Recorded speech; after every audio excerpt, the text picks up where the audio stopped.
So hi everyone, welcome back to another new video. So guys, जसं मला सगळ्यांना माहिती असेलच की आपल्या सीडचा रिझल्ट हा 16 जूनला डिक्लेअर होणार आहे. एक्सपेक्टेड होतं की फर्स्ट वीक ऑफ जून मध्ये आपला सीडचा रिझल्ट डिक्लेअर होईल, बट सीड त्यांनी ऑफिशियली तुम्हाला सांगितलं नोटीस प्रोव्हाइड करून की तुमचा रिझल्ट हा 16 जूनला डिक्लेअर होणार आहे. आता जशी तुमच्या सीडचा रिझल्टची डेट डिक्लेअर झाली तसे भरपूर मुलांचे प्रश्न आले की दादा, जर आमचा सीडचा रिझल्ट एवढा लेट डिक्लेअर होणार असेल मग आमच्या ॲडमिशन प्रोसेसचं काय, आमची कॅपराऊंडची प्रोसेस पण डिले होईल का, आमचं ॲडमिशन आमच्या कॉलेजमध्ये कधी कंप्लीट होईल, म्हणजे पूर्ण ही ॲडमिशन प्रोसेस कधी कंप्लीट होईल, आमचं कॉलेजमध्ये ॲडमिशन कधी होणार, आम्ही कॉलेजमध्ये जायला कधीपासून आम्ही सुरुवात करणार, हे भरपूर मुलांचे प्रश्न आहेत. कारण की आत्तापासून ना काही मुलांना एक्साइटमेंट लागली आहे की कधी आपले पर्सेंटेज येतात, कधी आपली पूर्ण ॲडमिशन प्रोसेस कंप्लीट होते आणि कधी आपण आपल्या इंजिनिअरिंग किंवा फार्मसीच्या कॉलेजमध्ये आपण ॲडमिशन सिक्युअर करतोय. हे भरपूर मुलांचे एक्साइटमेंट आहेत. तर तेच मी तुम्हाला आजच्या व्हिडिओमध्ये सांगणार आहे की नक्की तुमची कॅपराऊंडची प्रोसेस कधीपासून सुरू होऊ शकते. मी तुम्हाला काही डेट सांगेन की कुठल्या डेटला तुमची कोणती प्रोसेस ही होऊ शकते. तर त्यामुळे ही व्हिडिओ खूप इम्पॉर्टंट असणार आहे. या व्हिडिओला तुम्ही शेवटपर्यंत नक्की बघा. त्यासोबत अजून एक इम्पॉर्टंट अपडेट, आपल्या इंजिनिअरिंग आणि फार्मसीच्या पर्सनल काउन्सिलिंगमध्ये लाईव्ह सेशन्स आणि वेबिनार्स हे स्टार्ट झालेले आहेत आणि त्यामध्ये आजच एक वेबिनार आहे, म्हणजे आज दुपारी 1 ते 2 हे वेबिनार असणार आहे. सो इन केस जर तुम्हाला पर्सनल काउन्सिलिंग जॉईन करायचे असेल तर तुम्ही लवकरात लवकर एनरोल करून घ्या. ह्या पर्सनल काउन्सिलिंगमध्ये आम्ही तुम्हाला काय काय फीचर्स प्रोव्हाइड करतोय तर हे सगळे मी तुम्हाला स्क्रीनवरती प्रोव्हाइड केलेले आहेत. ह्याच्यामध्ये आम्ही तुम्हाला बेस्ट कॉलेजची लिस्ट प्रोव्हाइड करू तुमच्या प्रेफरन्स, तुमच्या प्रायोरिटीच्या अकॉर्डिंग. म्हणजे तुम्हाला मुंबई, पुणे, ओव्हरऑल महाराष्ट्रामध्ये कुठेही कॉलेज पाहिजे असेल त्याच्या अकॉर्डिंग तुमचे जेवढे पण मार्क्स आहेत, जेवढे पण तुमचे पर्सेंटेज येतील त्याच्यामध्ये आम्ही तुम्हाला बेस्ट कॉलेजची लिस्ट प्रोव्हाइड करू. सो इन केस जर तुम्हाला ह्या पूर्ण कॅपराऊंडच्या प्रोसेसमध्ये पर्सनलाइज गायडन्स पाहिजे असेल तर नक्की तुम्ही आमच्या पर्सनल काउन्सिलिंगमध्ये एनरोल करू शकता. सगळे डिटेल्स आणि सगळे लिंक्स मी तुम्हाला डिस्क्रिप्शन बॉक्समध्ये प्रोव्हाइड केलेले आहे. आता सगळ्यात पहिला पॉईंट आहे तुमचा सीडचा रिझल्ट. तुम्हाला सगळ्यांना माहितीच आहे की तुमचा 16 जूनला सीडचा रिझल्ट हा डिक्लेअर होणार आहे. बट अजून एक मी तुम्हाला सांगतो की लास्ट इयर सुद्धा म्हणजे MSc 2024चा रिझल्ट सुद्धा 16 जूनला डिक्लेअर झाला होता. आता ह्या वर्षी सीड सेल एवढं डिले का करते माहिती नाही, कारण की ह्या वर्षी तुमची एक्झाम थोडीफार लवकर झाली आहे.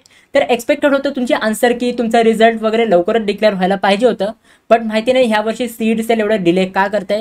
जसं लास्ट इयरला रिझल्ट डिक्लेअर झाला आहे त्याच टाइम पिरियडमध्ये ह्या वर्षी पण तुमचा रिझल्ट डिक्लेअर होणार आहे. एनिवेज तुमचा रिझल्ट डिक्लेअर झाल्यानंतर तुमची कॅपराऊंडची प्रोसेस सुरू होते. कॅपराऊंडच्या प्रोसेसमध्ये सगळ्यात पहिली स्टेप असते जी तुमची कॅपराऊंडची ॲप्लिकेशन फॉर्म फिलिंग आणि डॉक्युमेंट व्हेरिफिकेशन.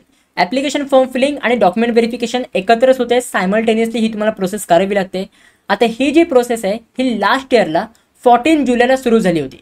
आता जर तुम्ही ह्याकडे नोटीस केलं असेल लास्ट इयरचा रिझल्ट हा 16 जूनला डिक्लेअर झाला होता आणि त्याच्या ऑलमोस्ट 1 महिन्यानंतर कॅपराऊंडची ॲप्लिकेशन फॉर्म फिलिंग सुरू झाली होती. आता तुम्हाला सुद्धा प्रश्न पडला असेल की दादा ह्या वर्षी पण एवढं डिले होणार आहे का, आम्हाला 1 महिना अजून वेट करावं लागणार आहे का. तर तसं नाही आहे. लास्ट इयरला ॲक्च्युली थोडाफार प्रॉब्लेम झाला होता. जेव्हा रिझल्ट डिक्लेअर झाला होता तर लास्ट इयरला थोडेफार पर्सेंटाईलमध्ये भरपूर मुलांना प्रॉब्लेम्स होते. मुलं बोलत होते की सीईटीने स्कॅम केले आहेत, पर्सेंटाईल कमी दिले आहेत, आम्हाला जास्त मार्क असून सुद्धा पर्सेंटाईल कमी मिळाले. तर त्यामुळे सीईटीने परत आन्सर की रिओपन वगैरे केली होती. सो त्याच्यामुळे ह्या प्रोसेसमध्ये थोडाफार डिले झाला. बट ह्या वर्षी आपण एक्सपेक्ट करू शकतो जर तुमच्या रिझल्टमध्ये काही पण प्रॉब्लेम नाही झाला, सगळी तुमची प्रोसेस स्मूथली सुरू असेल तर तुमची कॅपराऊंडची प्रोसेस म्हणजे फॉर्म फिलिंग आणि डॉक्युमेंट व्हेरिफिकेशन या वर्षी तुमच्या 26 जूनला सुरू होऊ शकतं. 26 जून ते 12 जुलै हा तुम्हाला टाइम पिरियड दिला जाऊ शकतो पूर्ण तुमचा कॅपराऊंडचा ॲप्लिकेशन फॉर्म फिलअप करण्यासाठी आणि तुम्हाला डॉक्युमेंट व्हेरीफाय करण्यासाठी. ह्या टाइम पिरियडमध्ये तुम्ही कधी पण तुमचा फॉर्म फिलअप करू शकता आणि तुमच्या डॉक्युमेंट वगैरे अपलोड करून तुम्ही ते व्हेरीफाय करून घेऊ शकता. तर हा तुम्हाला मिनिमम 15 ते 17 दिवसांचा टाइम पिरियड प्रोव्हाइड केलेला असतो. ह्या दिवसांमध्येच तुम्हाला पूर्ण ही फॉर्म फिलिंग कंप्लीट करावी लागते. आता एकदा तुमची फॉर्म फिलिंग आणि डॉक्युमेंट व्हेरिफिकेशन कंप्लीट झालं त्याच्यानंतर तुमची मेरिट लिस्ट येते, ज्याला आपण बोलतो provisional merit list. Provisional merit list म्हणजे काय, तर ह्या मेरिट लिस्टमध्ये तुम्हाला सगळे रँक्स दिलेले असतात. नक्की तुमचं ओव्हरऑल महाराष्ट्रामधनं किती रँक आला आहे, त्यासोबत तुमच्या कॅटेगरी वाईज तुमची जी पण कॅटेगरी असेल OBC, SC ST VJNT तर तुमच्या कॅटेगरी वाईज तुमचा किती रँक आला आहे.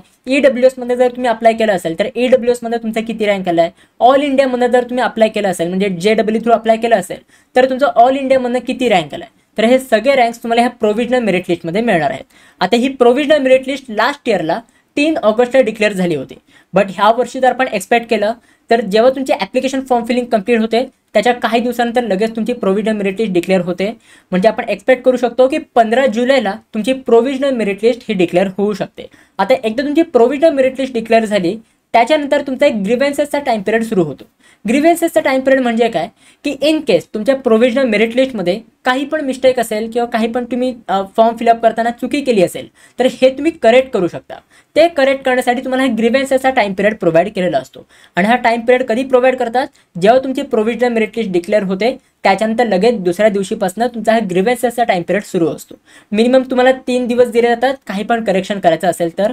लास्ट इयरला 3 ऑगस्टला प्रोव्हिजनल मेरिट लिस्ट डिक्लेअर झाल्यानंतर 4 ऑगस्ट ते 6 ऑगस्ट हा टाइम पिरियड प्रोव्हाइड केला होता ग्रीव्हन्सेस रेस करण्यासाठी, तुमचे डिटेल्स करेक्ट करण्यासाठी. सो ह्या वर्षी पण आपण एक्सपेक्ट करू शकतो की जर तुमचा रिझल्ट 15 जुलैला डिक्लेअर झाला तर तुमचा 16 जुलैपासून ते 18 जुलै हे तुम्हाला 3 दिवस प्रोव्हाइड केले जातील. जर तुमच्या प्रोव्हिजनल मेरिट लिस्टमध्ये किंवा तुमच्या फॉर्ममध्ये काही पण मिस्टेक असेल तर हे तुम्हाला करेक्ट करण्यासाठी. तर एवढा टाइम पिरियड तुम्हाला दरवर्षी तुमच्या करेक्शन करण्यासाठी प्रोव्हाइड केलेला असतो. आता एकदा तुमचा ग्रीव्हन्सेसचा टाइम पिरियड कंप्लीट झाला त्याच्यानंतर तुमची एक फायनल मेरिट लिस्ट डिक्लेअर होते. ह्या फायनल मेरिट लिस्टमध्ये पण तुम्हाला तेच सगळे रँक्स वगैरे प्रोव्हाइड केलेले असतात. जस्ट ह्या फायनल मेरिट लिस्टमध्ये तुमच्या रँक्समध्ये थोडेफार चेंजेस असतात, कारण की काही मुलं ह्या ग्रीव्हन्सेसच्या टाइम पिरियडमध्ये कॅटेगरीमध्ये अप्लाय करतात. काही मुलांकडे डॉक्युमेंट अवेलेबल नसतात, बट ग्रीव्हन्सेसच्या टाइम पिरियडपर्यंत त्यांच्याकडे डॉक्युमेंट येतात, मग ते डॉक्युमेंट अपलोड करतात, ते कॅटेगरीमधनं अप्लाय करतात. तर त्याच्यामुळे रँक्समध्ये थोडेफार तिकडे बदल होतात. जास्त मेजर चेंजेस नाही होत, बट हां थोडेफार रँक्समध्ये वर खाली हे होत असतं. तर ही तुमची फायनल मेरिट लिस्ट लास्ट इयरला आपण बघितलं तर 8 ऑगस्टला डिक्लेअर झाली होती. बट ह्या वर्षी आपण एक्सपेक्ट करू शकतो की 20 जुलैपर्यंत 20 जुलैपर्यंत तुमची फायनल मेरिट लिस्ट ही डिक्लेअर होऊ शकेल. आता एकदा तुमची फायनल मेरिट लिस्ट डिक्लेअर झाली त्याच्यानंतर मेन तुमची ॲडमिशनची प्रोसेस, जी तुमची option form filling, seat allotment, seat confirmation ही जी तुमची प्रोसेस आहे ही तुमची सुरू होत असते. म्हणजे फायनल मेरिट लिस्ट डिक्लेअर झाल्यानंतर लगेच दुसऱ्या दिवशीपासून तुमची ही ऑप्शन फॉर्म फिलिंगची प्रोसेस सुरू होणार आहे. आता ऑप्शन फॉर्म फिलिंगची प्रोसेस म्हणजे काय, तर हे ऑप्शन फॉर्म फिलिंगच्या प्रोसेसमध्ये तुम्हाला सगळी कॉलेजची लिस्ट अपलोड करावी लागते. आता बऱ्याच मुलांना वाटत असेल मग आपण पहिल्या स्टेपमध्ये काय केलं होतं, जी आपली पहिली स्टेप कॅपराऊंडची ॲप्लिकेशन फॉर्म फिलिंगची होती त्या स्टेपमध्ये आपण काय केलं होतं, तर त्या स्टेपमध्ये जस्ट आपण आपली फॉर्म फिलिंग केली होती. आपले पर्सनल डिटेल्स, आपले डॉक्युमेंट्स त्याच्यामध्ये अपलोड केले होते, आपले डॉक्युमेंट्स आपण व्हेरीफाय करून घेतले होते. त्या पहिल्या स्टेपमध्ये कॅपराऊंडच्या ॲप्लिकेशन फॉर्म फिलिंगमध्ये तुम्हाला कॉलेजेसची लिस्ट अपलोड करावी लागत नाही. कॉलेजची लिस्ट तुम्हाला कधी अपलोड करावी लागते, जेव्हा तुमची फायनल मेरिट लिस्ट डिक्लेअर होते त्याच्यानंतर जेव्हा दुसऱ्या दिवशी ऑप्शन फॉर्म फिलिंग सुरू होते तर ह्या ऑप्शन फॉर्म फिलिंगमध्ये तुम्हाला सगळी कॉलेजची लिस्ट अपलोड करावी लागते. आता ऑप्शन फॉर्म फिलिंग प्रत्येक कॅपराऊंडसाठी होतात.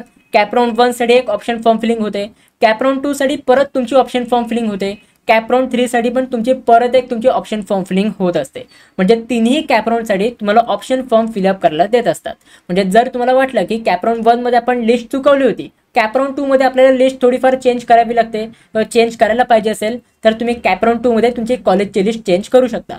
कॅपराऊंड 3 मध्ये पण तुम्ही तुमची कॉलेजची लिस्ट चेंज करू शकता. तर प्रत्येक कॅपराऊंडमध्ये तुम्हाला कॉलेजची लिस्ट हे तुम्ही अपलोड करू शकता. आता जर आपण बघितलं तर लास्ट इयरला कॅपराऊंड 1 हे कधी सुरू झालं होतं, तर 9 ऑगस्टला कॅपराऊंड 1 ची प्रोसेस सुरू झाली होती. आणि पूर्ण कॅपराऊंडची प्रोसेस म्हणजे कॅपराऊंड 1, कॅपराऊंड 2 आणि कॅपराऊंड 3 हे पूर्ण प्रोसेस आपण बघितली तर कॅपराऊंड 3 हे 5 सप्टेंबरला लास्ट इयरला कंप्लीट झालं होतं. आता ह्या वर्षी पण आपण तसंच एक्सपेक्ट करू शकतो की जर तुमची फायनल मेरिट लिस्ट हे 20 जुलैला डिक्लेअर झाली तर लगेच दुसऱ्या दिवशीपासून 21 जुलैपासून तुमची कॅपराऊंड 1 ची ऑप्शन फॉर्म फिलिंग ही तुमची सुरू होईल.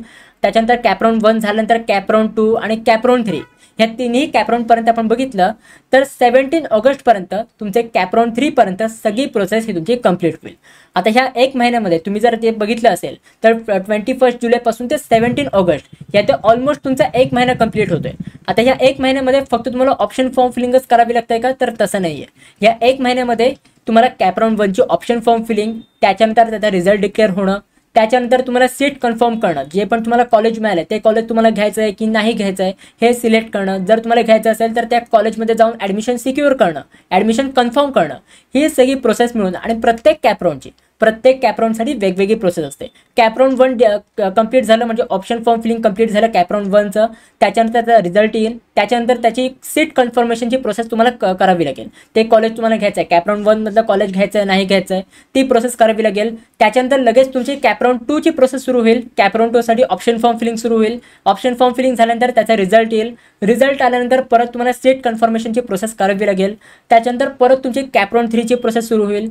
कॅपराऊंड 3 साठी ऑप्शन फॉर्म फिलिंग, त्याचा रिझल्ट डिक्लेअर होईल. परत तुम्हाला सीट कन्फर्मेशनची प्रोसेस करावी लागेल।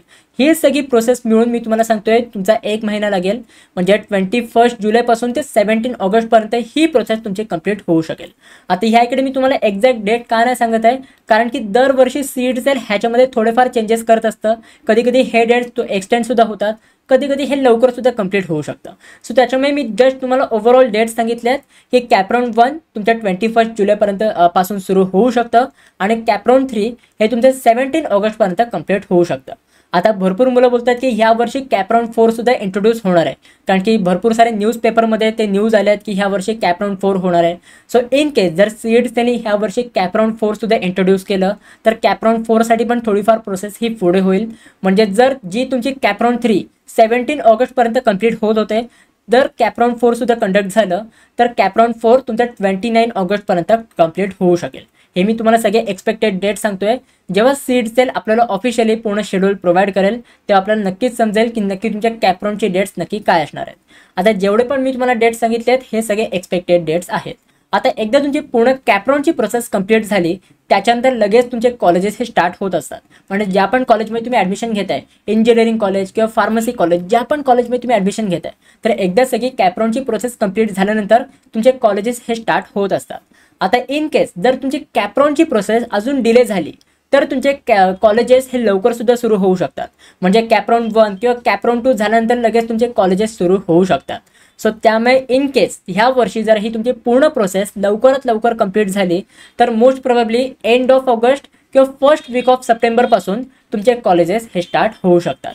आता नक्कीच आपण ह्या पुढे अपडेट्स मी तुम्हाला प्रोव्हाइड करणारच आहे की नक्की तुमच्या कॅपराउंड कधी सुरू होणार आहेत, ऑफिशियल जेव्हा पण डेट येईल, तुमचे कॉलेजेस कधी सुरू होणार आहेत, तर हे जेव्हा पण ऑफिशियली सगळं डिक्लेअर होईल तेव्हा नक्कीच मी तुम्हाला सांगणार आहे। त्यामुळे चॅनलसोबत तुम्ही कनेक्टेड राहा, सबस्क्राईब करून ठेवा। त्यासोबत ह्या पूर्ण प्रोसेसमध्ये म्हणजे ॲप्लिकेशन फॉर्म फिलिंगपासून ते पूर्ण ह्या कॅपराउंडच्या प्रोसेसमध्ये कॅपराउंड 1, कॅपराउंड 2 आणि कॅपराउंड 3 ह्या पूर्ण प्रोसेसमध्ये जर तुम्हाला पर्सनल गायडन्स पाहिजे असेल तर तुम्ही आपली पर्सनल काउन्सिलिंग हे जॉईन करू शकता। या पर्सनल काउन्सिलिंगमध्ये वेबिनार्स आणि लाईव्ह सेशन्स आम्ही कंडक्ट करायला सुरुवात केलेली आहे। त्यामधलं आजच एक लाईव्ह सेशन आहे, तुमच्या एक इम्पॉर्टंट टॉपिकवर एक वेबिनार आम्ही कंडक्ट करतो आहे। सो त्यामुळे जर तुम्हाला पर्सनल गायडन्स पाहिजे असेल तर तुम्ही आपली पर्सनल काउन्सिलिंग जॉईन करू शकता। ह्याच्यामध्ये आम्ही तुम्हाला बेस्ट कॉलेजची लिस्ट प्रोव्हाइड करणार आहोत।